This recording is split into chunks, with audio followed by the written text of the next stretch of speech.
Hello friends, welcome you all. आज हम vision IAS के 15 सितंबर वाले डेली करंट अफेयर्स डिस्कस करेंगे। जैसा कि आपको पता है, हम लोग मैपिंग सीरीज भी डिस्कस करते हैं और अब तक हम लोगों ने अच्छी खासी मैपिंग सीरीज रिवीजन के तौर पर डिस्कस कर लिया है। अब जो इम्पोर्टेंट टॉपिक बचे हैं जहां से संभावनाएं हैं कि क्वेश्चन आ सकते हैं, क्योंकि 2020 के प्रीलिम्स को देखे तो मैच द फॉलोइंग में जो रिवर्स है और उनका जो माउथ है वहां से क्वेश्चंस आया था। तो इसीलिए हो सकता है कि इस प्रकार के क्वेश्चन आ जाएं, इसलिए हमें कुछ इंपॉर्टेंट रिवर्स के नाम याद रखने चाहिए सो दैट अगर आए तो हम करेक्टली मैच द फॉलोइंग कर सके। तो हमने लिस्ट निकाली है, देख सकते हो, जहां पर आपके कुछ important rivers of the world और इनका जो आउटफ्लो है कि कहां पर ये ड्रेन करती है उनके बारे में जानकारी दी गई है। ठीक है, लेकिन हम इन टोटल 50 लॉन्गेस्ट रिवर्स के बारे में नहीं पढ़ेंगे, कुछ इंपॉर्टेंट जो न्यूज में रहते हैं या फिर जो इंपॉर्टेंट है। ठीक है, तो सबसे पहला आप देख लो, रिवर नाइल है ना। रिवर नाइल आपको भी पता है, ये आपका अफ्रीकन कॉन्टिनेंट में फ्लो करता है। कंट्री आपको याद रखने की जरूरत नहीं है, बस ये याद रखना है कि कौन से कॉन्टिनेंट में है, तो अफ्रीका में।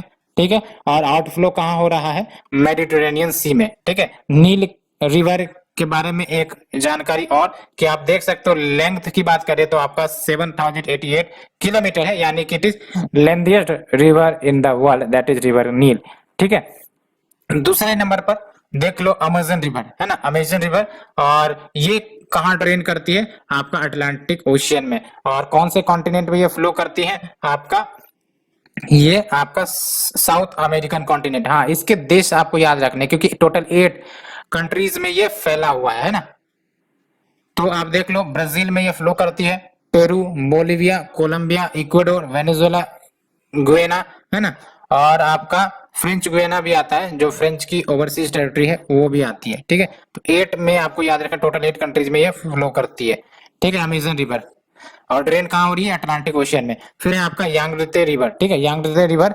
और देख लो आप, इसका माउथ आपका ईस्ट चाइना सी में है और ये आपका चाइना में फ्लो करती है। And we have the Mississippi Missouri river, और ये ड्रेन करती है गल्फ ऑफ मैक्सिको में।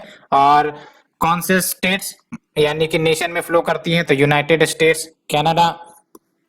तो आप देख सकते हो नॉर्थ अमेरिकन कॉन्टिनेंट। ठीक है, and we have the river Yenisei. River Yenisei आपका कराची में ड्रेन करती है।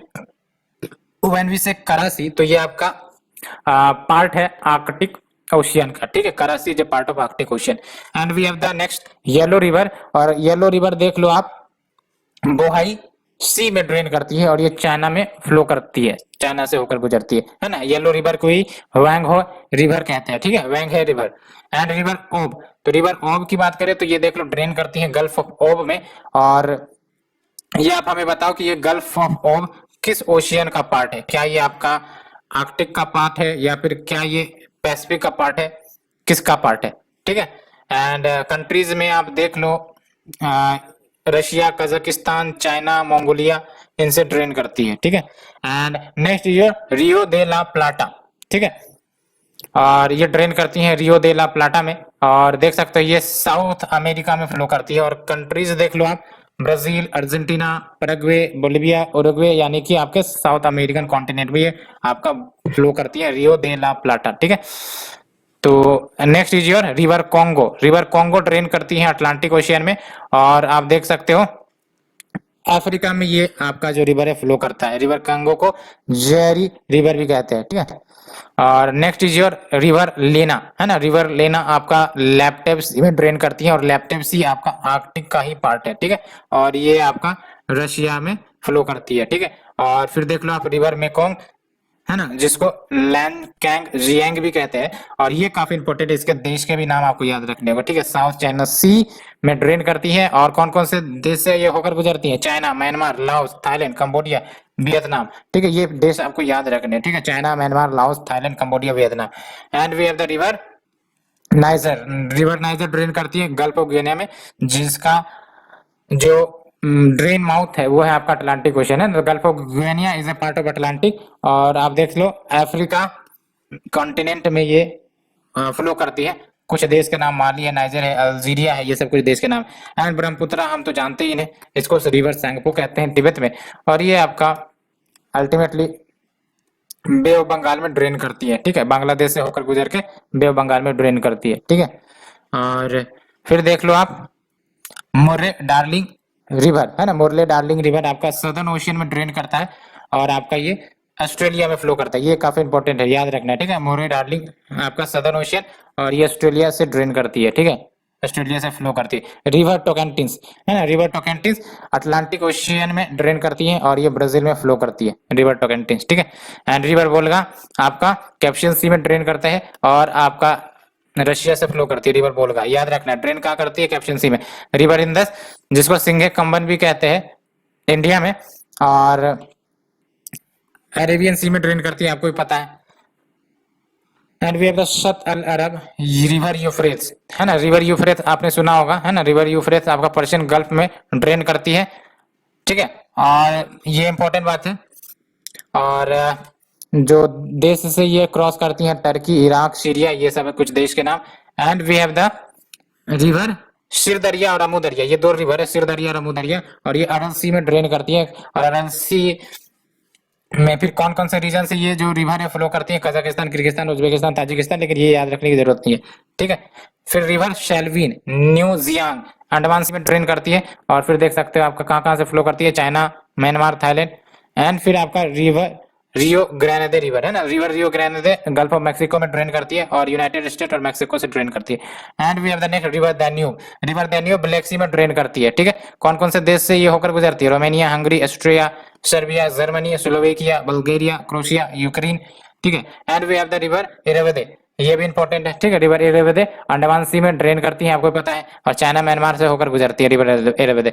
नेक्स्ट जो रिवर ज़ैम्बजी है ना, और ये मोजाम्बिक चैनल यानी कि आपका जो इंडियन ओशियन है उसमें ड्रेन करती है, याद रखना। Mozambique channel is a part of Indian ocean, ठीक है। तो ज़ैम्बजी रिवर कहाँ ड्रेन करती है? इंडियन ओशियन में, और यही क्वेश्चन पूछा गया था प्रीलिम्स 2020 में, ठीक है। और देख लो कौन कौन से देश से ये क्रॉस करती हैं, ज़ाम्बिया, अंगोला, जिम्बाब्वे, वैसे याद रखने की जरूरत नहीं है।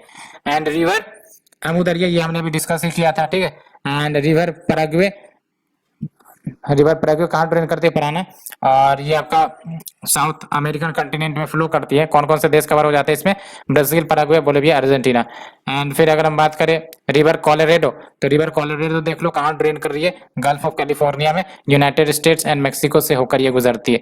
एंड नेक्स्ट जो रिवर नाइपर, रिवर नाइपर की बात करें तो देख लो ब्लैक सी में ड्रेन करती है। कौन कौन से देश को ये कवर करती है? Russia, Belarus, Ukraine. And river Aldan, ये आप देख लो और लीना में ये ड्रेन करती है और फिर रसिया से फ्लो करती है। कुछ इंपॉर्टेंट रिवर्स के फैक्ट्स आपको याद रखने। रिवर ज़ैरे, ZAIRE, रिवर ज़ैरे इक्वेटर को 2 बार क्रॉस करती है, ठीक है।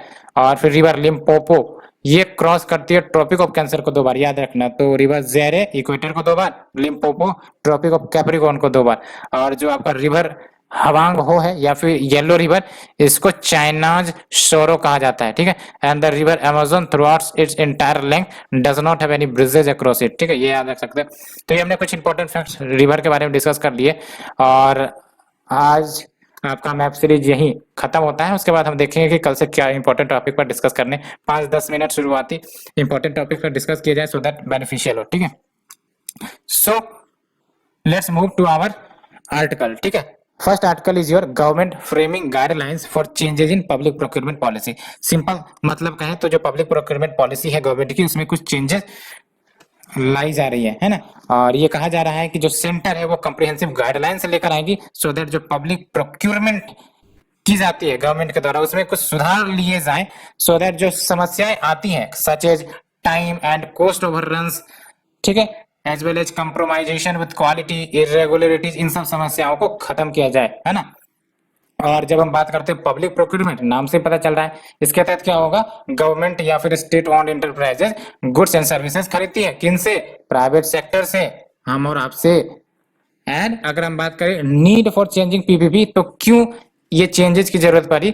तो आपका जो सीवीसी है that is central vigilance commission analysis, इसमें ये साफ साफ पता चला है कि मिस टेंडरिंग चल रहा है, कार्टेलाइजेशन चल रहा है, कॉलिशिप बिडिंग चल रहा है, ब्यूरोक्रेटिक हैसल्स भी है, ठीक है, dominance by the firms via predatory pricing. तो ये सब कुछ समस्याएं चल रही थी as per the analysis of CBC, इसलिए एक्शन लेने की बात आई है। एंड इसके लिए प्रिवेंशन ऑफ मिसमैनेजमेंट वो जरूरी है, because share of public procurement वो आप देख सकते हो वो बिटवीन 20 से 30% ऑफ जीडीपी होता है। तो इसमें अगर घोटालागिरी होगा या फिर घोटाला या फिर मिसमैनेजमेंट होगा तो ये काफी बड़ा नुकसान कर सकता है, ठीक है। And measures taken by the government towards public procurement, देख लो कौन कौन से मेजर्स लिए गए हैं। तो आपको पता है ई मार्केट प्लेस पोर्टल गवर्नमेंट बार बार प्रमोट कर रही है, यानी कि गवर्नमेंट ई मार्केट प्लेस, और ये वन स्टॉप पोर्टल है जिसके तहत online procurement common use goods and services का किया जा सकता है। और इससे होता क्या है, तो जाहिर सी बात है डिजिटल प्लेटफॉर्म है तो ट्रांसपेरेंसी, इफिशियंसी, स्पीड, ये सब आपको पब्लिक प्रोक्योरमेंट में देखने को मिलेंगे। एंड फिर आपका जो पब्लिक प्रोक्योरमेंट फॉर स्टार्टअप्स, इनके लिए नॉर्म्स रिलीज किए गए हैं। ऑब्जेक्टिव यही है कि इनको equal platform and food provide की जाए to the startups across the sector where which experienced entrepreneurs in public procurement, है ना, दोनों को इक्वल प्लेटफॉर्म प्रदान किया जाए। ऐसा नहीं है कि स्टार्टअप है तो इनको प्रमोट नहीं किया जाएगा, है ना, इनसे प्रोडक्ट नहीं लिए जाएंगे, equal platform to the startups as well, ठीक है। And centre issued public procurement order 2017 जिसके तहत manufacturing and production of goods services in सबको प्रमोट किया जाएगा इंडिया में, as well as works in India, ठीक है।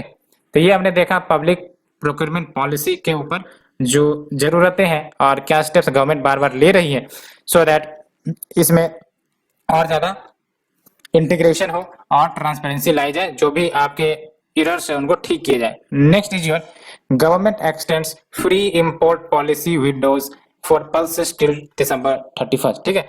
फ्री इंपोर्ट पॉलिसी मतलब क्या, कि आपका जो इंपोर्ट करते हैं पल्सेस उन पर फिलहाल आपका कोई इंपोर्ट चार्जेस नहीं देनी पड़ती है ना, और इसको अब फिर से एक्सटेंड कर दिया गया है, ठीक है। तो आप देख सकते हो earlier the import policy for free imports was to expire on October 31 with arrivals allowed till November 30, ठीक है। तो आप देख सकते हो सिग्निफिकेंस क्या है इस स्टेप का। पहली बात तो ये कि ये तो आपको श्योरिटी से पता होगा कि पल्सेस प्रोडक्शन हम करते हैं, डिस्पाइट हम हाईएस्ट प्रोडक्शन, लार्जेस्ट प्रोडक्शन करते हैं पल्सेस का, लेकिन हम लोग इंपोर्ट भी ज्यादा करते हैं क्योंकि हमारा डिमांड फुलफिल नहीं हो पाता है ना। तो अगर हम इंपोर्ट करेंगे और इस पर ज्यादा इंपोर्ट ड्यूटी या टैक्सेस लगाए जाएंगे तो प्राइसेस जो है वो बढ़ जाएंगे, है ना। तो इसके कारण आपका इन्फ्लेशन आ सकता है ना, फूड प्राइसेस में, खासकर पल्सेस में, इसलिए ये आपका पॉलिसी लिया जाता है, स्टेप लिया जाता है ना। तो आप देख सकते हो to prevent shortage in domestic production due to disruption in monsoon between July and June compounded by excessive rainfall, तो इसीलिए ये आपका ये स्टेप लिया जा रहा है ना। एंड साथ ही साथ to give importers ample time to procure and ship pulses to India as due to non availability of containers and high tariffs on ports were causing delay in shipments of imported pulses. तो अगर हम बात करें pulses के बारे में तो देख लो पल्सेस एडिबल सीड्स होते हैं प्लांट्स के इन द लेग्यूम फैमिली, ये तो आप जानते ही होंगे। और United Nation Food and Agriculture Organization recognizes 11 type of pulses, जिसमें एग्जांपल देख लो dry beans, dry peas, chickpeas, ये सब है, ठीक है। एंड इंडिया लार्जेस्ट प्रोड्यूसर है, दैट इज आपका 25% ऑफ ग्लोबल प्रोडक्शन इंडिया के द्वारा कंट्रीब्यूट किया जाता है। इंडिया लार्जेस्ट कंज्यूमर भी है, that is 27% of world consumption India में ही होते हैं। एंड इंडिया लार्जेस्ट इंपोर्टर भी है, 14% आप इंडिया इंपोर्ट करता है, ग्लोबल इंपोर्ट का 14% शेयर इंपोर्ट करता है इन द वर्ल्ड, ठीक है। लेकिन चैलेंजेस है, क्या चैलेंजेस है? पहली बात तो ये कि अराउंड 84% एरिया वो आपका रेनफेड है, यानी कि रेनफॉल पर डिपेंडेंट है, लेकिन आपका रेनफॉल पल्सेस पर थोड़ी ना डिपेंडेंट है ना। रेनफॉल आप देख सकते हो कितना असडन हो रहा है, कहीं पर ड्राउट आ रहे हैं, कहीं पर आपका जो नॉर्मल रेनफॉल होना चाहिए वो नहीं हो रहा है। तो अगर कुछ भी मॉनसून में डिस्टर्बेंस आएंगी वो पल्सेस के प्रोडक्शन को अफेक्ट करेंगे, है ना, because 84% area under pulses is rainfed, है ना। एंड हाई यील्ड गैप भी है, ठीक है, यानी कि एक्सपेरिमेंटल लैब कंडीशन में जो यील्ड अचीव करी जाती है और जो एक्चुअल फार्मर्स फील्ड में जो यील्ड अचीव करी जाती है उसमें काफी ज्यादा डिफरेंस है, गैप है। As well as non availability of location specific या रिकमेंडेड HYB क्वालिटी सर्टिफाइड ये भी नहीं मिल पाते, है ना, इसलिए उनका जो प्रोडक्शन है वो प्रभावित होती है, प्रोडक्टिविटी प्रभावित होती है ना। And high vulnerability to biotic and abiotic stresses and inadequate post harvest infrastructure, ये सब भी कुछ कमियां चैलेंजेस है जो पल्स प्रोडक्शन को अफेक्ट करती है। हम बात करते हैं स्टेप्स जो गवर्नमेंट के द्वारा ली जाती है to improve the pulse production. तो we have the integrated schemes of oil seed pulses, oil palm and maize, या फिर इसी को ISO/POM कहते हैं। और इसके तहत मार्केट इन्वेंशन को स्ट्रेंथन करना, इफेक्टिव प्राइसिंग पॉलिसीज लाना, है ना। And National Food Security Mission pulses के लिए भी चलाई जा रही है, which is a centrally sponsored scheme. And we have the price support scheme for MSP for pulses, oilseeds and copra under the umbrella scheme जो चलाई जा रही है, दैट इज PM आशा, प्रधानमंत्री अन्नदाता आय संरक्षण अभियान, ठीक है। Next article, let's we move. The Ministry of Women and Child Development to bring rules to ease inter-country adoption। देख लो इंटर कंट्री अडॉप्शन पर काफी ज्यादा न्यूज या फिर डिस्कशन हो रही है, इसके ऊपर तैयारी होनी ही चाहिए, है ना। इंटर कंट्री एडॉप्शन के लिए क्या रूल्स हैं, तो ये सब भी हम देखते हैं। तो पहली बात तो देख लो, ये जो एडॉप्शन अमेंडमेंट रेगुलेशन 2021 जो लॉ मिनिस्ट्री ने लेकर आई है, ये इंश्योर करेगा कि जो सेंट्रल एडॉप्शन रिसोर्स एजेंसी है, दैट इज कारा, जो रेगुलेट करता है एडॉप्शंस को under the juvenile justice act, ये स्पीडली ग्रांट कर सके नो ऑब्जेक्शन सर्टिफिकेट को, सो दैट जो प्रोस्पेक्टिव पेरेंट्स है जो गोद लेना चाहते हैं वो opt for inter country adoption वो आसानी से कर सके अंडर द HAMA, यानी कि Hindu adoption and maintenance act. And अगर हम प्रेजेंट स्टेटस की बात करें तो दो रूट हैं, दो रास्ते हैं इंटर कंट्री एडॉप्शन को लेकर इंडिया में। एक तो juvenile justice care and protection of children act 2015 के तहत जो कैरा रेगुलेट करता है, और जो दूसरा है Hindu adoption and maintenance act, ठीक है। और अभी तक for adoption through CARA parents जो हैं वो नो ऑब्जेक्शन सर्टिफिकेट रिसीव कर सकते हैं for getting passport for their children, so that वो ओवरसीज ट्रेवल कर सके। लेकिन अगर एडॉप्शन किया जाता है अंडर HAMA तो पेरेंट्स को जबरदस्ती कोर्ट जाना पड़ता था to obtain the NOC, because इसके लिए कोई अन्य मैकेनिज्म है ही नहीं, ठीक है। कारा के तहत तो पेरेंट्स को मिल जाएंगे NOC for getting passport for their children, है ना, लेकिन HAMA के तहत पेरेंट्स को जबरदस्ती कोर्ट जाना पड़ता था to obtain the no objection certificate, क्योंकि दूसरा मैकेनिज्म था ही नहीं। लास्ट मंथ जो आपका ministry of women and child development है, इन्होंने 2 ईयर मैंडेटरी पीरियड को वेव ऑफ कर दिया, है ना। इसके तहत क्या होता था, जो एडॉप्टिव फैमिली होंगी उनको स्टे करना पड़ेगा भारत में ही, कांस्टेंट मॉनिटरिंग करने के लिए बाय द CARA की ये सही से ध्यान रख रही है नहीं, ये देखभाल कर रही है नहीं, as well as other authority. लेकिन अब इसको पिछले मंथ वेव ऑफ कर दिया गया है, और ऐसे केसेस में Indian missions will monitor the progress and security of the adopted child, जहां पर भी ये इनको लेके जाएंगे, है ना, वहां पर जो इंडियन मिशन होंगे वो मॉनिटर करेंगे instead of CARA and other authority. Significance क्या होगा, तो इजीनेस आएगी in carrying out adoptions while at the same time ensure prevention of abuse और चाइल्ड ट्रैफिकिंग। एंड अगर हम बात करें CARA की यानी कारा की, that is central adoption resource agency की, तो ये आपका स्टेट्यूटरी बॉडी है under the ministry of women and child development, और ये नोडल एजेंसी के रूप में एक्ट करती है for adoption of Indian child both in country and inter country adoption. और हम established हुई थी 1956 में, और it covers Hindu Sikh Buddhist as well as Jains, ठीक है। Next is your multi-billion dollar opportunity repurposing agricultural support to transform food system. तो basically क्या बात कह दी गई है देखते हैं हम। तो FAO UN development programme, UN environment programme, इन्होंने रिपोर्ट पब्लिश की है on the eve of food system summit. तो ये जो आपका UN फूड सिस्टम समिट है ना, ये UN जनरल असेंबली में न्यूयॉर्क में सितंबर 23 को आपका हेल्ड होंगी, ठीक है। और इसके माध्यम से basically global food system transformation की बात कही जाएगी to achieve the sustainable development goals by 2030। क्या की हाईलाइट है इस रिपोर्ट के, देख लो। Price incentives and fiscal subsidies, ये आपका कुछ सपोर्ट फॉर्म्स है जिसका सिग्निफिकेंट याद रखना निगेटिव इम्प्लीकेशन है फूड सिस्टम पर। ये की हाईलाइट है ना कि प्राइस इंसेंटिव जो दिए जाते हैं, फिस्कल सब्सिडीज दिए जाते हैं वेरियस गवर्नमेंट के द्वारा, है ना, it is a forms of support, लेकिन इसके निगेटिव इम्प्लीकेशन हो सकते हैं फूड सिस्टम के ऊपर, ठीक है। और जो emission intensive and unhealthy commodities है, जैसे शुगर है, बीफ है, मिल्क है एंड राइस है, इसको और ज्यादा सपोर्ट मिलता है then the healthier one and more nutritious food like fruits and vegetables, है ना। एंड डिस्टॉर्टिंग सपोर्ट मेजर्स, ये अभी भी प्रेवलेंट है in high and middle income countries, and support to farmers in low income countries in sub Saharan Africa, ये negligible है due to lack of financial resources. तो देख रहे हो high and middle income countries में आपका support measures दिए जाते हैं उनके गवर्नमेंट के द्वारा, और काफी ज्यादा डिस्टॉर्टिंग होते हैं। लेकिन यही बात अगर लो इनकम कंट्रीज की बात करें तो यहाँ पर जो फार्मर्स को सपोर्ट किए जाते हैं वो काफी ज्यादा नेग्लिजिबल है, बिकॉज फाइनेंशियल रिसोर्सेस ही नहीं है। And farming sector in India has been largely penalised over the last 20 years because strong focus on Indian agricultural policy, जिसके तहत कंज्यूमर्स को प्रोटेक्ट करने का ज्यादा तवज्जो दिया जाता है by ensuring affordable food prices, ठीक है। और देख लो जो 6 स्टेप है for repurposing and reforming the agriculture producer support. तो स्टेप 1 में एस्टिमेट करो जो भी सपोर्ट प्रोवाइड करी जा रही है फिलहाल, और स्टेप 2 में क्या करो, आइडेंटिफाई करो, एस्टिमेट करो कि आखिरकार जो हमने सपोर्ट दिया उसका इंपैक्ट क्या। स्टेप 3 में क्या करो, design the approach for repurposing the agriculture producer support. तो स्टेप 4 में एस्टिमेट करो फ्यूचर इंपैक्ट क्या होंगे रिपर्पजिंग स्ट्रेटजी अगर अपनाई जाती है तो। स्टेप 5 में रिव्यू करो, रिफाइन करो रिपर्पजिंग स्ट्रेटजी को prior to the implementation. Step 6 में आपका मॉनिटर करो outcomes of the new agriculture producer support, ठीक है। ये कुछ स्टेप्स है। Next is your ministry of agriculture science 5 memorandum of understanding, ये आपका एग्रीमेंट होता है basically with private companies for taking forward digital agriculture. तो देख लो ये जो एमओयूज है ये साइन करी गई for the pilot project with Cisco, Ninjacart, Jio platform limited, ITC limited and NCDEX e market limited. तो देख लो based on this pilot project farmers जो होंगे उनको इन्फॉर्म्ड डिसीजन ले सकेंगे कि कौन से क्रॉप्स ग्रो करने, किस वैरायटी के सीड यूज करने, क्या बेस्ट प्रैक्टिसेस होगा to adopt the maximisation of the yield. And जो एग्रीकल्चर सप्लाई चेन प्लेयर्स है ये अपने प्रोक्योरमेंट को भी प्लान कर सकते हैं, लॉजिस्टिक्स को प्लान कर सकते हैं on the precise and timely information as well.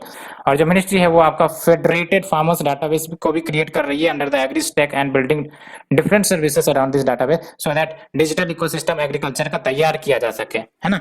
And इस यूनिफाइड डाटाबेस के तहत जो इन्फॉर्मेशन है of all benefits and supports of various schemes of central and state governments इसको रखा जा सकता है। एंड ये आपका सोर्स के रूप में भी काम करेगा for assessing information for providing benefit to the farmers in the future as well.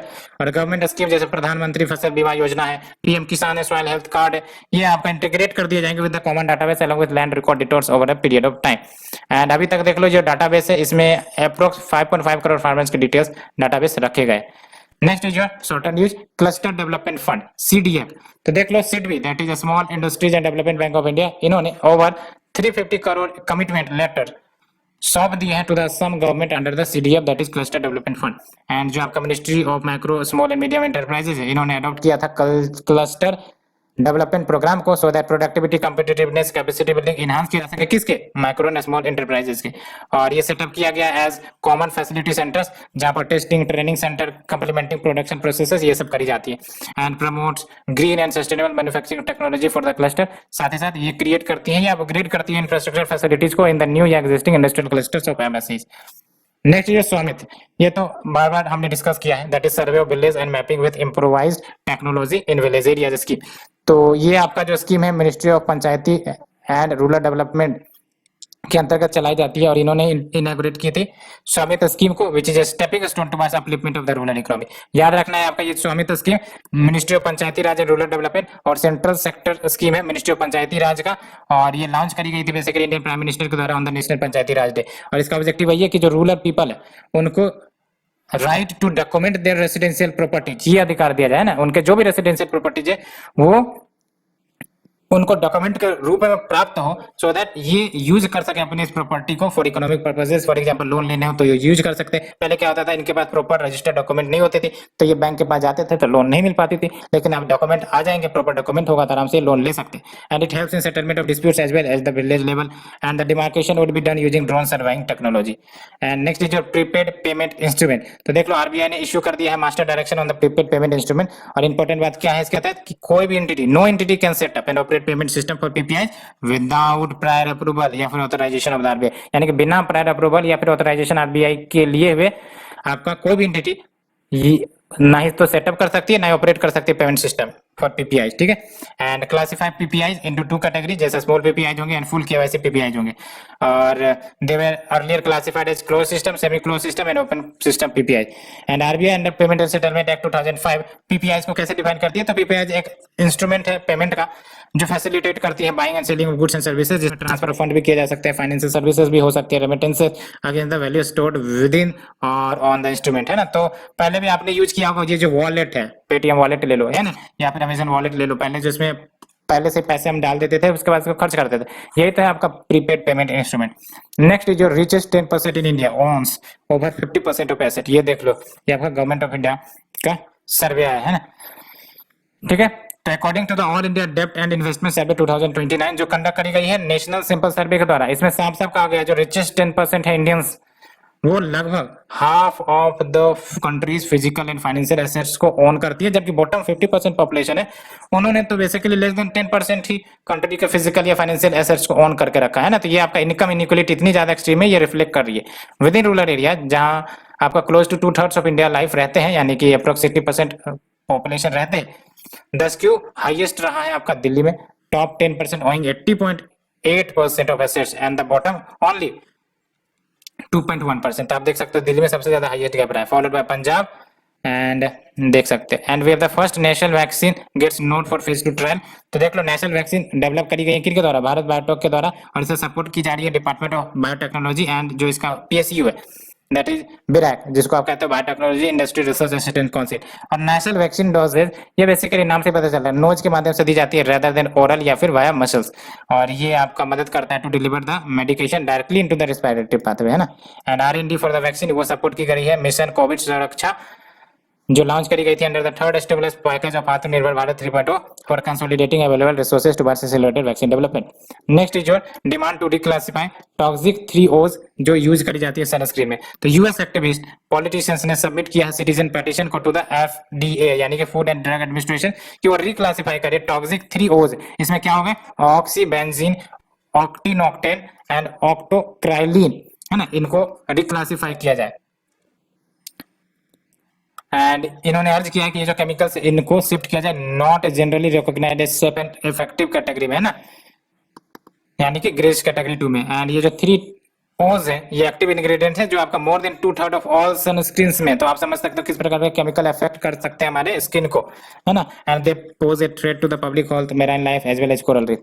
Next is your student entrepreneurship programme. तो बेसिकली देख लो, इसे लॉन्च किया गया था अटल इनोवेशन मिशन नीति आयोग के द्वारा in collaboration with Dassault systems foundation, the third in the series, है ना। तो स्टूडेंट एंटरप्रेन्योरशिप प्रोग्राम किसके द्वारा, Atal innovation mission which is a part of NITI Aayog. And इसको कंसेप्चुअलाइज्ड एंड रोल आउट कर दी गई थी फ्रांस में 2017 में। लेकिन अगर SEP 3.0 की बात करें तो ये young innovators of Atal thinking lab उसको टारगेट करता है to push the school students to become future innovators and entrepreneurs। Theme क्या रहा है इस साल का, made in 3D seed the future entrepreneurs programme. Next is your fit India quiz. तो देख लो, ministry of youth affairs and sports ने अनाउंस किया free registration of 2 lakh school student जो नॉमिनेट करी गई है 1 लाख स्कूल्स के द्वारा फॉर फिट इंडिया क्विज। और फिट इंडिया क्विज की बात करें तो ये आपका first ever nation wide quiz programme होगा ना, sports and fitness for the school children. और इसे लॉन्च की गई है as a part of fit India movement envision by the Indian prime minister, जिसने प्ले किया है एक सिग्निफिकेंट रोल कहीं ना कहीं in creating a large scale awareness about the importance of leading a fit life. And it is open for student from all age group and have representation from every state या UT and will be a mix of online and broadcast round as well. Next is your project Udaan. तो IIT Bombay ने launch कर दिया project उड़ान जो enable करेगा translation from English to Hindi and all Indian languages of text books and learning materials in the engineering and all main stream of higher learning, ठीक है। और इसका ऑब्जेक्टिव वही है कि break the language barrier that students में face when they join institutes of higher education. और ये प्रोजेक्ट है, ये डोनेशन बेस्ड प्रोजेक्ट है, ठीक है। सो फ्रेंड्स, हमने आज कवर कर लिया अपना मैप सीरीज भी और अपना आर्टिकल भी। सो आज के लिए फ्रेंड्स इतना ही। Thank you friends, thank you very much.